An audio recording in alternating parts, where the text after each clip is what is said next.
My name is Taiwo Akpe, popularly known as TY. I'm the founder of TY Models and T Primes Model Management, and this is my creative story.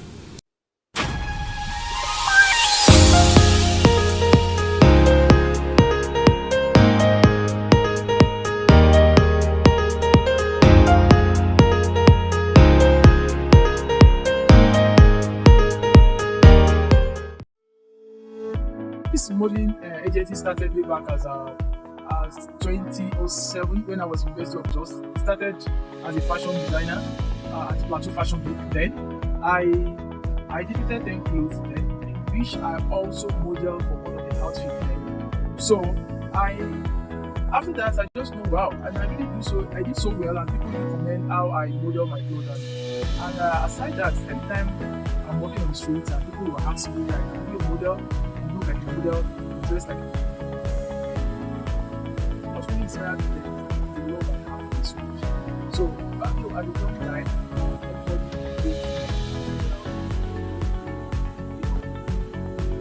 so I just love it, even not for the money thing. I just love it to be a model, to have this youthful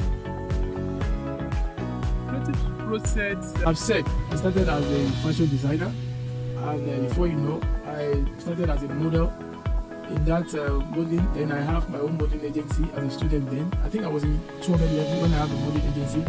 Back then I have like 20 people registered under me, and the team was growing so well that no matter what is happening at the campus, that will not involve me.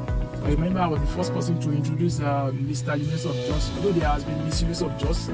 So most of the pageantry, fashion show, even beyond the school campus, even in the state, Plateau Fashion Week. So I was always involved to groom the models.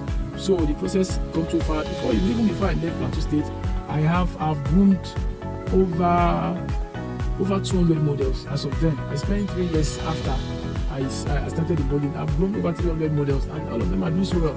So I've produced almost 10 beauty pageants, fashion show, almost 10 also too. So, and the modeling agency grew so well, even across Jos to Calabar to Abuja. Then even in Kaduna, we did a lot of things in Kaduna then. So the major challenge then when I started was we're doing it for fun. There is no particular fun financial gain then. I can remember I would travel to Abuja, to Kaduna without any, I would even use my money for the transport. I would use my money to feed the models, to kind of groom the models, everything. There's no, we're just doing it for fun. We're just doing it for passion. So there is no really thing, some people even abuse it. They won't even reward, they won't even do anything. So the financial gain really started when I came back to Lagos. As I've said, what really influenced my work is that there are two things. Number one, the educations I have. As I've said, I'm running up my fourth master's degree right now. I'm almost wrapping up my PhD, and I focus in law of hospitality. So I have masters in which I also did law, guiding the modeling agency. So all those educations really gave me a hedge.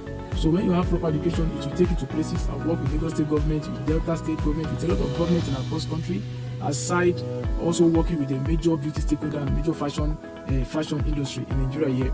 So the education gave me edge. Number two, connections. So the network. So finding myself in the beauty industry really connects me with major key people that really make things interesting.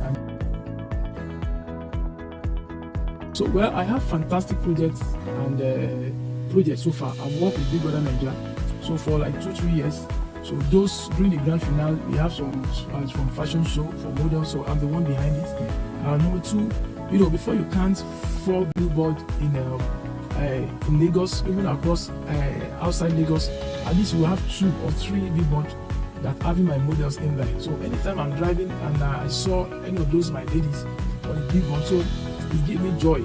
And most of them that are involved in beauty pageants, so they are doing so well outside the country. In UK, in Canada, in US, and they're doing so much well for themselves. So seeing them, I'm so proud of them. The advice I will give to them is that try to develop yourself, because as a model, you cannot do it forever. So try and build your education. Don't just say you want to become a model. There's no formal education, there's no formal skills. So when you're growing older, so the chances of becoming a model goes slim down. Right now, I can't remember when last I've worked on runway, but right now I do most of the management, I scout models, I do more of the business part of it. So don't just say you want to be a model, you don't have education, you don't have any skills. No. So modeling is good, fine, but you have to complement it with good education, with good skills. So those are the things that can give you edge. If not, with time you will just fade away. As a model, so models are queen. Being a model, then it opened doors. There are some places that I couldn't just enter, but being a model has opened doors for me. So it's fun, and also to have used this opportunity to help a lot of young ladies, to empower them. So many ladies, they want to be a model, but they don't know how to make the dreams come true. So I've helped them in many ways. I've groomed them, I've sponsored them, I've empowered them. I have a lot of seminars, master classes, and a lot of things. I even partner with Lagos State Vocational, board that will help a lot of young ladies. Wow. Now we're working partnering with a lot of international bodies, working with international agency. So in the next few years now, I want to see more ourselves, having ground across the continent, in America, in Canada, in Europe, even across Africa too. So we want to gain ground. So we want to expose Nigerian models to international platform. So that is what we want to see. Then I want to have my models under my agency across the major brands in Nigeria, even outside the country. So thank you so much. I really appreciate you having me. It's a very, very big privilege, and I really thank you for allowing me to share my story. Thank you so much. And for the organizers of Calabar Fashion Week, Mr. Jude, you are really doing a very great job. I've been following you on the platform for years, and I wish you all the best, and I wish you greater height. So thank you so much. Yep. Creative Stories by Calabar Fashion Week. Capturing the voices, journeys, and impact of creatives shaping the future. Proudly powered by Phronesis Fashion World.